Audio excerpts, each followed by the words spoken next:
خندق کے ہدایت کار تھے، یعنی کہ جتنے قبائل کو اکٹھا کر کے مدینے لے کے آئے، یہی خیبر کا بنو نذیر سردار حی بن اخطب تھا۔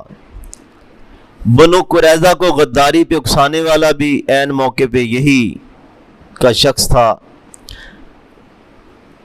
تو اللہ کی طرف سے حکم ہوا کہ اب اس کا جو ہے مقابلہ کیا جائے، اس فتنے کو ختم کیا جائے۔ رسول اللہ صلی اللہ علیہ وسلم مدینہ طیبہ کا انتظام صبا بن عرفتہ غفاری کو آپ نے یعنی کہ دیا کہ وہ مدینے کے نائب، اور یہ سورہ فتح کے اندر اس کا حکم مل چکا تھا حدیبیہ سے واپسی پہ، سورہ فتح میں کہ عنقریب تم ایسی غنیمتیں حاصل کرو گے۔ تو یہ اشارہ خیبر کی طرف ہی تھا۔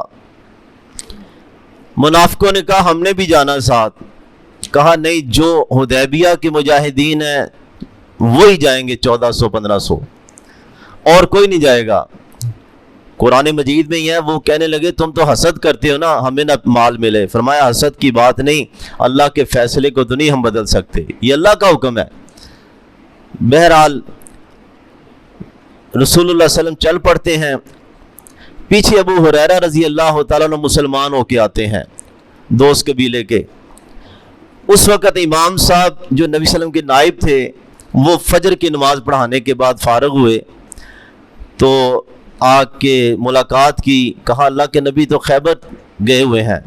تو جو انہوں نے تحفے تحائف لائے تھے ساتھ ابو ہریرہ، انہوں نے امام صاحب کو دے دیے اور خود خیبر چل پڑے۔ نبی صلی اللہ علیہ وسلم کا جو روٹ تھا جبل اسر سے وادی صحابہ اور رجی سے ہوتے ہوئے آپ خیبر کی طرف جا رہے تھے۔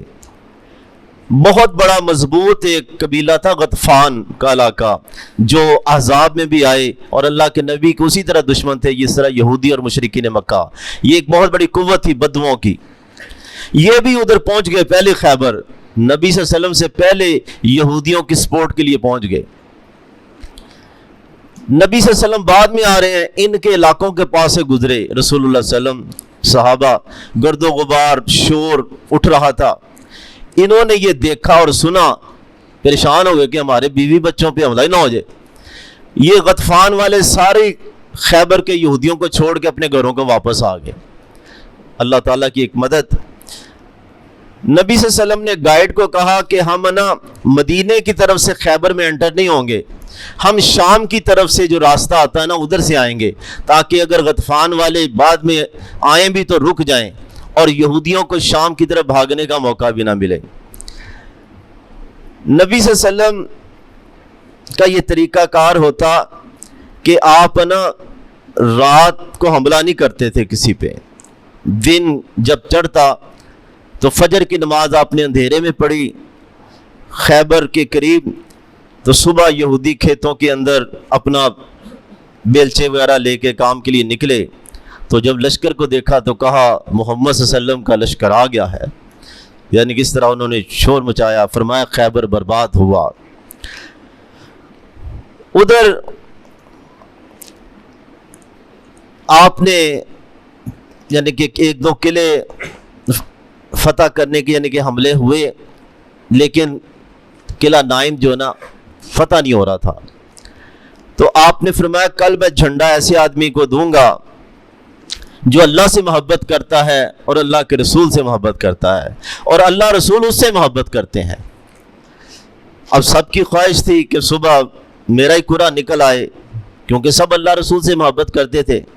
عمر رضی اللہ تعالیٰ عنہ فرماتے ہیں میں نے کبھی امارت کی خواہش نہیں کی، لیکن اس رات مجھے بھی یہ تمنا تھی کہ یہ اعزاز مجھے حاصل ہو جائے۔ سب آپ کے سامنے کمانڈر، آپ نے فرمایا علی نظر نہیں آ رہا، فرمایا اس کی تو آنکھیں دکھ رہی ہیں، آشوب چشم، فرمایا اس کو بلاؤ۔ تو بلایا گیا، آپ نے اپنا لعب دہن حضرت علی کی آنکھوں پہ لگایا، اللہ نے شفا دے دی، درد ختم ہو گیا۔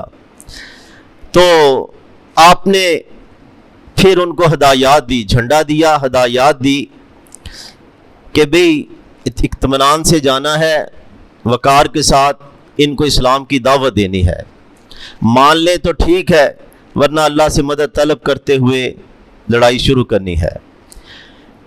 اے علی، اگر تیری وجہ سے ایک بندہ ٹھیک ہو گیا، یعنی کہ لڑائی میں پہل نہیں کرنی، اگر تیری دعوت سے ایک بندہ اسلام میں آ گیا، وہ سرخ اونٹوں سے بہتر ہے، غنیمت کے سرخ اونٹوں سے بہتر ہے کہ اگر ایک بندہ اسلام کی طرف آ جاتا ہے۔ یہ اس میں نا 2 منطقے تھے، 2 پارٹس تھے خیبر کے، ایک میں 5 قلعے تھے، ایک میں 3۔ پہلے قلعوں میں لڑائی ہوئی، 3 قلعے ویسے ہی فتح ہو گئے۔ تو کمانڈر حضرت علی رضی اللہ تعالیٰ عنہ سامنے تھا مرحب، لیکن پہلے جو سپہ سالار گئے، جب اس نے للکارا تو عامر بن عقوہ رضی اللہ تعالیٰ عنہ گئے۔ یہ بھی عرب کے دلیر ترین شخص تھے، بلکہ مسلم کی روایت ہے کہ شاید سرزمین عرب نے ایسا دلیر نہ دیکھا ہو۔ یہ چچا تھے سلمہ بن عقوہ کے، عامر بن عقوہ۔ انہوں نے نا رجزیہ اشعار پڑھے، اللہم لولا انت مہتدیتنا، اللہ اگر تو نہ ہوتا تو ہم ہدایت نہ پاتے، نہ ہم صدقہ کرتے، نہ ہم نمازیں پڑھتے۔ تو نبی صلی اللہ علیہ وسلم نے فرمایا یہ کس کی آواز ہے، یہ رجزیہ اشعار کون پڑھ رہا ہے؟ فرمایا یہ عامر بن عقوہ پڑھ رہے ہیں۔ فرمایا اللہ اس پہ رحم فرمائے، اللہ اس کو معاف فرمائے۔ جب نبی صلی اللہ علیہ وسلم میدان جہاد میں یہ کسی کے لیے دعا کر دیتے نا تو اس کی شہادت پکی تھی، وہ خوش قسمت تھا۔ بہرحال تو مقابلہ ہوا قلعہ نائم کو فتح کرنے کے لیے۔ مرحب نے تلوار ماری، پہلے اس نے اشعار بھی پڑھے کہ خیبر جانتا ہے میں مرحب ہوں، میں شاک الصلاح اسلحہ پوش ہوں، بطل جوان دلیر ہوں، مجرب تجربہ کار ہوں۔ کافی قد کاٹ والا، اور کہتے ہیں 1000 بندوں پہ کافی ہوتا تھا۔ بہرحال اس کی تلوار کا وار انہوں نے ڈھال پہ روکا، عامر بن عقوہ نے۔ انہوں نے جب تلوار ماری نا، تلوار ان کی چھوٹی تھی، اس کی ٹانگ پہ مارنے کی کوشش کی تو وہ ایک دم پلٹ کے نا ان کی اپنی ٹانگ پہ لگ گئی، زخمی ہو گئے، اور بعد میں اسی زخم سے شہادت ان کو مل گئی۔ پھر حضرت علی رضی اللہ تعالیٰ آگے بڑھے اس کا مقابلے کے لیے، تو حضرت علی نے فرمایا کہ میری ماں نے میرا نام حیدر شیر رکھا ہے، اور اسی طرح یعنی کہ وہ اشعار پڑھے رجزیہ۔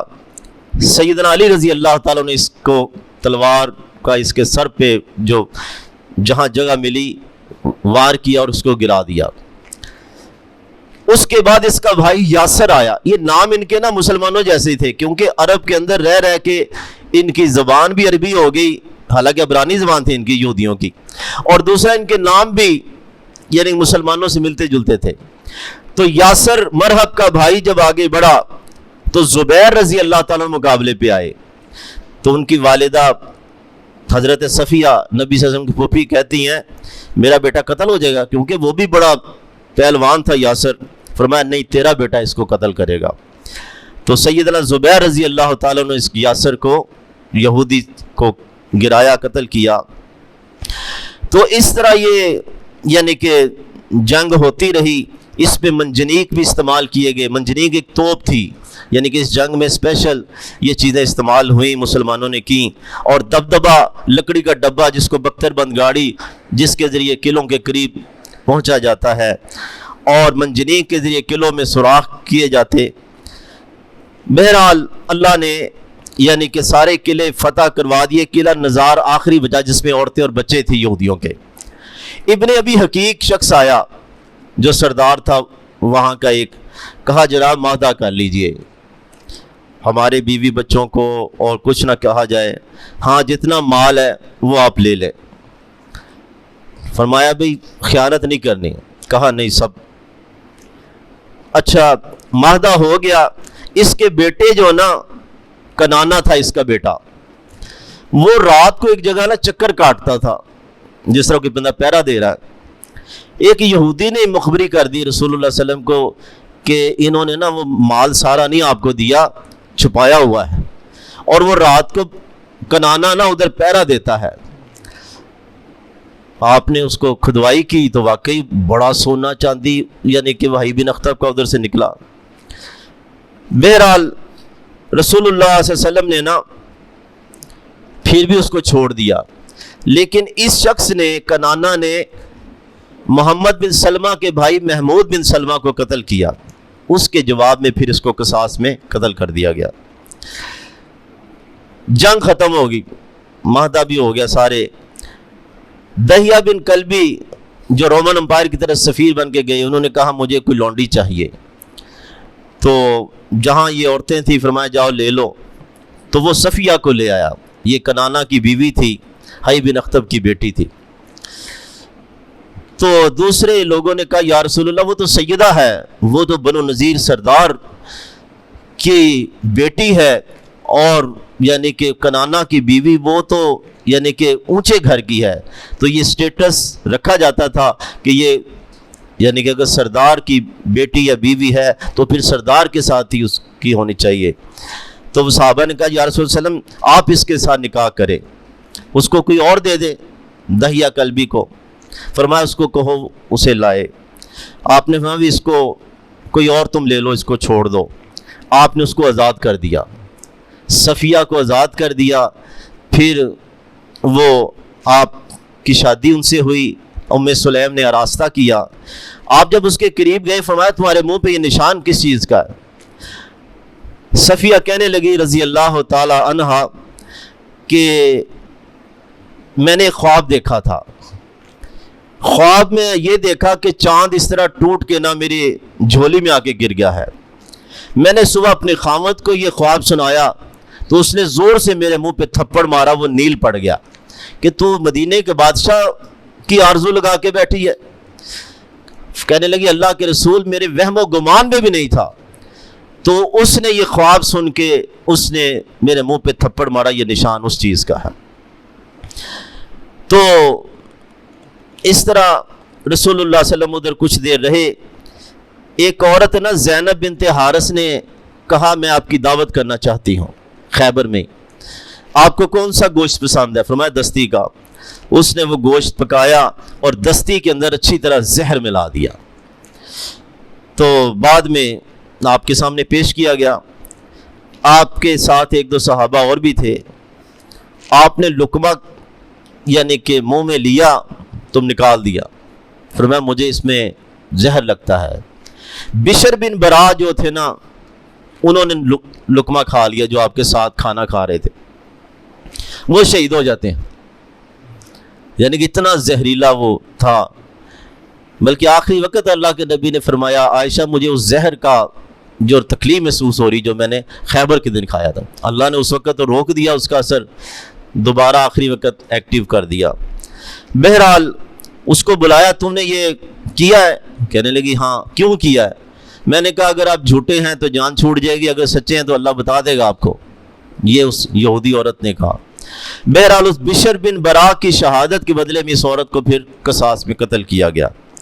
واپسی پہ اسی جگہ یعنی کہ خیبر کی تقسیم ہو رہی تھی, ابو ہریرہ بھی آ گئے. آپ نے ابو ہریرہ کو بھی غنیمت کا مال دیا, اور حبشہ سے آپ کے کزن جعفر رضی اللہ تعالیٰ عنہ جو حبشہ گئے تھے وہ بھی آئے. ابو موسیٰ اشعری بھی آئے جن کی کشتی ادھر چلے گئی تھی. تو بڑے خوش ہوئے آپ ان کو دیکھ کے. 6-7 سال بعد ملاقات ہوئی. فرمایا جعفر پتہ نہیں خیبر کی فتح کی خوشی ہو رہی ہے کہ تیرے آنے کی خوشی ہو رہی ہے. یہ حضرت علی کے بڑے بھائی تھے. اچھا جب واپس جانے لگے تو اونچی اونچی بعض مسلمان ذکر کر رہے تھے. فرمایا بھی آستہ کرو, تمہارا رب بہرا نہیں ہے. اسی طرح ایک تیر لگا, کسی بدو نے مارا, آپ کے غلام کی گردن پہ لگا, وہ گر گیا. لوگوں نے کہا مبارک شہادت. آپ کو اللہ نے وحی کے ذریعے بتا دیا. فرمایا نہیں, شہادت نہیں, آگ کی ایک چادر ہے جو اس کے گرد لپٹی ہوئی ہے. وہ کیا کہ خیبر کی تقسیم میں مال کی غنیمت سے پہلے اس نے اچھی چادر غائب کر لی. اب دیکھیں موت بھی کیسی آئی ہے, نبی کا ساتھی ہے, نبی کا غلام ہے, لیکن ایک چادر کی وجہ سے. یہ ہے امانت کا مسئلہ جو پاکستانیوں کو آج سمجھ نہیں آتی. ایک چادر, فرمایا وہ آگ کی بنی ہے اور اس کے اندر لپٹی ہے. آج تو جس کا دل چاہتا ہے اس ملک کو درندوں کی طرح لوٹ رہا ہے, کھا رہا ہے. یعنی کہ اتنی خراب حالت کے باوجود بھی پیٹ نہیں بھر رہا. آگے گئے تو رات، آخری بات، رات کچھ گزر گئی تھی، تھکاوٹ بہت ہو رہی تھی. فرمایا بھی کون ہے جو یعنی کہ جاگے اور صبح اذان کے وقت اٹھا دے نماز کے لیے؟ فکر تو ہے نا. اب حضرت بلال کہتے جی میں اٹھا دوں گا. اب سب سو گئے، رسول اللہ صلی اللہ علیہ وسلم بھی سو گئے، یہ صحیح بخاری کے اندر ہے. حضرت بلال نے بھی 2-4 نفل پڑھے، تھکے ہوئے تھے. ادھر دیکھا مشرق کی طرف جہاں سورج نکلتا ادھر منہ کر کے بیٹھ گئے، ٹیک لگا لی، آنکھ ان کی بھی لگ گئی. صبح جب سورج نکلا کرنیں رسول اللہ صلی اللہ علیہ وسلم کے چہرے انور پہ پڑی، دن چڑھ گیا. آپ بڑے پریشان، بلال کدھر ہو، کدھر ہو، اٹھایا کیوں نہیں؟ کہا اللہ کے نبی جس چیز نے آپ کو غافل کر دیا اس چیز نے مجھے بھی کر دیا. فرمایا چلو یہ ایک نماز تھی جو رسول اللہ صلی اللہ علیہ وسلم کی زندگی مبارک میں فجر کی رہ گئی تھی. تو آگے چل کے پریشانی میں اذان بھی دی گئی، نماز بھی پڑھی گئی. عزیز بھائیو، شاید اللہ نے عقیدے ٹھیک کرنے تھے امت کے، اللہ نے سلائے رکھا اپنے نبی کو. جان بوجھ کے تو نبی نے نہیں نماز چھوڑی، بودا اہتمام کر کے سوئے تھے کہ اٹھا دینا. تو لیکن نیند کی وجہ سے نہیں پتہ لگا، وقت نکل گیا. نیند کی وجہ سے، نبیوں کے امام ہیں اور صحابہ ولیوں کے سردار ہیں، سب سوئے رہے. نیند کی وجہ سے، تھکاوٹ کی وجہ سے نہیں پتہ لگا، سوئے رہے. تو یہ بزرگان دین بر صغیر کے، بغداد کے، ادھر کے، یہ اتنے پاورفل ہیں. 1000 سال ہو گیا فوت ہو گئے ہیں، اب بھی مریدوں کے ساتھ اور محتاجوں کے ساتھ آن لائن ہی ہیں. کسی کی کشتی پار لگا رہے ہیں، کسی کو بیٹا دے رہے ہیں، کسی کو شفا دے رہے ہیں. یہ کیا ہے؟ رسول اللہ صلی اللہ علیہ وسلم صرف نیند کی وجہ سے یعنی کہ جو ہو گیا، یعنی کہ دن چڑھ گیا، نہیں پتہ لگا. تو یہ تو اگلے جہان میں چلے گئے ہیں بزرگ. تو اس لیے یہ عقیدہ صحیح نہیں. دنیا میں نہیں پتہ لگتا سو جائے تو اگلے جہان میں تو کوئی بھی ایسے سگنل نہیں کہ آپس میں رابطہ ہو. اللہ سب نے عمل کی توفیق عطا فرمائے.